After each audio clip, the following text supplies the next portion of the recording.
जी हाँ दोस्तों, तो क्या एक एक करके बागी गुट और भारतीय जनता पार्टी के खेमे की खुशी वाला महल भरभरा कर गिर रहा है। आखिर 24 जून को ऐसा क्या हुआ जिसने उद्धव गुट के लिए एक गुड न्यूज़ दे दी। आखिर लोकसभा स्पीकर ओम बिरला से उद्धव गुट के सांसदों के डेलीगेशन की मुलाकात के बाद में क्या खबरें निकली जिससे उद्धव गुट के लिए एक गुड न्यूज़ के तौर पर देखा जा रहा है। स्वागत है आप सभी का। आप देख रहे हैं द राजनीति का विशेष सेगमेंट खबर और विश्लेषण। मैं हूं जबार खान। दोस्तों, शिवसेना उद्धव गुट ने हालिया टूट फूट के बाद लोकसभा अध्यक्ष ओम बिरला ने 24 जून को शाम 5 बजे उद्धव गुट के नेताओं से मुलाकात का समय दिया था और इस मुलाकात को लेकर के जिस किस्म की अटकलें थीं, जिस किस्म से दोनों खेमों के सांसें अटकी हुई थीं, वो इस मीटिंग के खत्म होने के बाद में उद्धव गुट के लिए राहत तो दूसरे गुट के लिए और बागियों के लिए एक तरीके से सांसें अटकाने वाला आया। उद्धव गुट के सांसद अरविंद सावंत और अनिल देसाई लोकसभा अध्यक्ष से मुलाकात कर बागी सांसदों से जुड़े घटनाक्रम पर उन्होंने अपना पक्ष ऐसा रखा जिसमें वो कानूनी दांवपेच नहीं, कानूनी तथ्य और जिस बुनियाद पर उद्धव गुट के लिए अब लोकसभा स्पीकर के यहां पर ही एक गुड न्यूज और संकेत है। आमतौर पर ये लोग मानने को तैयार नहीं हो सकते कि साहब लोकसभा स्पीकर भी तो भारतीय जनता पार्टी के लिए ही काम करते हैं, ऐसा कैसे संभव हो सकता है।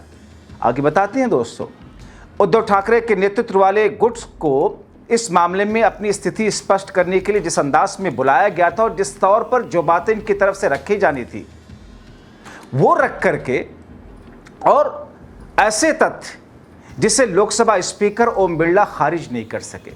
आपको बताएं कि उद्धव के साथ दगा कर दिल्ली के इशारे पर बीजेपी सहयोगी गुट में शामिल होने वाले सांसद हरिभाऊ जाधव, भाव साहब राजाराम, वाकचरे, ओम प्रकाश भोपाल से निम्बालकर और संजय दीना पाटिल, संजय उत्तमराव देशमुख, नागेश बापूराव पाटिल, ये सारे के सारे वो बागी जिनकी शामत आने वाली है।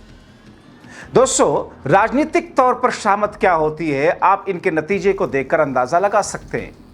मुलाकात में वैसे तो ढेर सारी बातें हुई मगर असली बात तो कानून और नियमों के हवाले से उद्धव गुट ने रखी, क्योंकि भारत के जनप्रतिनिधि कानून 1951 के तहत 10वीं अनुसूची उसके क्लॉज नंबर 4 के साथ साथ दल बदल विरोधी कानून के तहत स्पीकर इस बात पर बाध्य हैं कि वो नियमों के हवाले से नियमों के जरिए ही फैसला ले और ऐसे में जो कुछ घटा है महाराष्ट्र और बंगाल में उस पर महाराष्ट्र के 6 बागियों को मान्यता देने से रोकें। दोस्तों, लोकसभा स्पीकर से उद्धव गुट के मिलने के बाद जो मेरे सूत्रों से खबरें मिली वो ये कि लोकसभा स्पीकर के स्तर पर ही बीजेपी फंसती दिख रही है, बागियों की मुश्किलें बढ़ने जा रही हैं। लोकसभा स्पीकर के साथ हुई मुलाकात के बाद उद्धव गुट के एक नेता ने कहा कि बागियों और दिल्ली का खेला खत्म होगा, वही होगा जो कानून और न्याय कहता है और चाहता है और जो जनता चाहती है। चूंकि दोस्तों उद्धव गुट ने लोकसभा स्पीकर के पास आकर अपनी बात रखने से पहले हर उस स्टेज पर हर उस पहलू को देश के कानून के विद्वानों से लगातार विमर्श करके एक नोट तैयार कराया जिसके अनुसार उनके पास ऐसे तथ्य पेश करने के लिए रहे जिससे बीजेपी खेमे में और एनडीए खेमे में उदासी छा जाएगी। उधर दोस्तों, देश और सुप्रीम कोर्ट के वरिष्ठ अधिवक्ता कपिल सिब्बल ने जो तर्क और दलीलें रखी थीं उसके अनुसार दल बदल विरोधी कानून और भारत के जनप्रतिनिधि कानून 1951 के तहत 10वीं अनुसूची और उसके क्लॉज नंबर 4 के तहत बागी सांसदों का उद्धव गुट की शिवसेना छोड़कर बीजेपी के सहयोगियों के साथ ये बीजेपी के सहयोगी पार्टी के साथ मर्जर करने का नियम ही गलत है। दल बदल विरोधी कानून की धज्जियां उड़ाने वाला है, इसीलिए लोकसभा स्पीकर सत्ता पक्ष के हिसाब से फैसला नहीं दे सकते।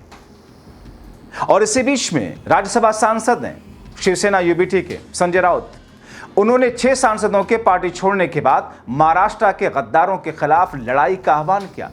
संजय राउत ने एक्स पर बंदूक पकड़े हुए अपनी एक तस्वीर साझा करते हुए क्या लिखा, न थके कभी पैर न कभी हिम्मत हारी, लड़ना है महाराष्ट्र के गद्दारों के खिलाफ, हौसला बुलंद है, सफर जारी है, जय महाराष्ट्र, जय भवानी, जय शिवाजी। दोस्तों, ये उनका पोस्ट बहुत कुछ इशारा करता है। दोस्तों, अब इंतजार करना है कि लोकसभा स्पीकर क्या अपना फैसला देते हैं अंततः।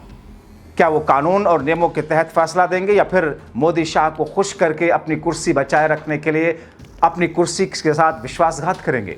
वैसे अगर वो अपने फैसले में विश्वासघात करेंगे तो उनके फैसले के खिलाफ सुप्रीम कोर्ट के लिए उद्धव समेत पूरा इंडिया गठबंधन तैयार बैठा है। वहां से इंसाफ तो मिलकर रहना है और शाह द्वारा की गई तोड़फोड़ की कलई भी खुलेगी, बागियों की राजनीतिक शामत भी। दोस्तों, कई लोग ये कह सकते हैं कि इसे शाह का ऑपरेशन क्यों कहा जा रहा है या फिर इसे भाजपा द्वारा तोड़फोड़ क्यों कहा जा रहा है, जबकि ये तो 6 सांसदों ने शिंदे की शिवसेना में शामिल होने का फैसला लिया।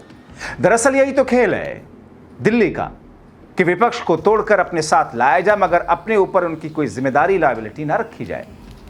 ऐसा किया जाए कि संसद में उनसे सपोर्ट ले लिया जाए जब जरूरत पड़े और उनको टिकट देने, दूसरी जिम्मेदारियों से खुद को मुक्ति कर लिया जाए और अगले चुनाव में प्रेशर ना रहे, मंत्री पद देने का वादा तो कर दिया जाए मगर दिया ना जाए और जब मामला बढ़े तो कह दिया जाए कि साहब यही आखिरी स्थिति है, यही आखिरी रास्ता है, क्योंकि वो बागी सीधे सीधे बीजेपी में तो गए नहीं है। यही बंगाल में कराया गया कि एक अनजान पार्टी में शामिल करा दिया गया और महाराष्ट्र में शिंदे के साथ लगा दिया गया। अब दोस्तों, इसे तोड़फोड़ का कनेक्शन दिल्ली और शाह से कैसे है उसका एक और लिंक समझिए। बड़ा दिलचस्प है समझना उसकी पूरी प्रक्रिया।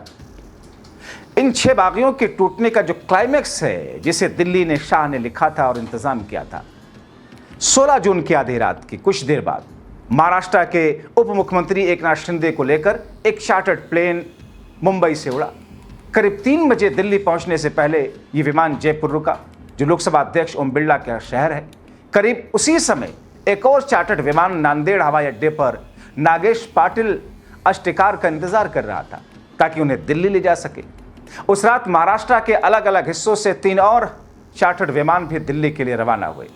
इन उड़ानों के जरिए शिवसेना के 6 सांसद दिल्ली पहुंचे और उन्हें लोकसभा अध्यक्ष ओम बिरला से मिलकर ऐसे पत्र सौंपने थे जिनमें उन्होंने शिंदे की शिवसेना को समर्थन देने की घोषणा की थी। इसके साथ ही उस अभियान का अंतिम चरण पूरा हुआ था जिसे शिंदे गुट ने ऑपरेशन टाइगर का नाम दिया था। हालांकि मुंबई में उप मुख्यमंत्री एकनाथ शिंदे की मौजूदगी में इन 6 सांसदों के शिंदे सेना में शामिल होने के साथ इस अभियान को औपचारिक रूप दिया गया, लेकिन सूत्रों के मुताबिक इसकी तैयारी करीब 1.5 साल पहले शाह ने शुरू की थी। बहरहाल इस कहानी को अलग अलग तरीके से आपने अलग अलग प्लेटफॉर्म पर जाना और समझा होगा, मगर दोस्तों 24 जून को शाम 5 बजे के बाद जो कुछ देर की मुलाकात रही है, उस मुलाकात में जो बातें रखी गई, जो तथ्य रखे गए, जो अर्जियां लगाई गई, जाहिर तौर पर कानून सम्मत भारत के कानून, जनप्रतिनिधि कानून 1951, 10वीं अनुसूची, क्लॉज 4, दल बदल विरोधी कानून, इसमें उन तमाम बिंदुओं को निकालकर स्पीकर के सामने रखा गया जिसे स्पीकर इन कानूनों को साइड रखकर, ताक पर रख करके कोई फैसला ना कर सकें। और दोस्तों, ये कहा जा रहा है जो लोग मुलाकात करके आए कि लोकसभा स्पीकर इन तर्कों से सहमत नजर आए, उन्होंने इन तर्कों को खारिज नहीं किया और यही दरअसल उद्धव गुट के लिए एक गुड न्यूज़ के तौर पर, एक खुशखबरी के संकेत के तौर पर देखा जा रहा है। आप क्या सोचते हैं? इन तमाम कड़ियों को जोड़ करके अपनी राय कमेंट बॉक्स में ज़रूर लिखें, क्योंकि इससे पहले आपने देखा था कि कैसे बंगाल के ममता गुट के अभिषेक बनर्जी ने भी आकर के 20 बागी सांसदों के खिलाफ 20 अर्जियां लगाई थी। मामला दोनों ही प्रदेशों का अब लोकसभा स्पीकर के पाले में है। फैसला क्या देते हैं? कुर्सी बचाने के लिए आकाओं को खुश रखते हैं या फिर कानून की लाज बचाए रखने के लिए, संविधान की लाज बचाए रखने के लिए, जनहित के लिए, जनता के विश्वास को बहाल रखने के लिए एक उचित और इंसाफ वाला फैसला लेते हैं? इंतजार करना होगा। आप क्या सोचते हैं? अपनी राय जरूर लिखें।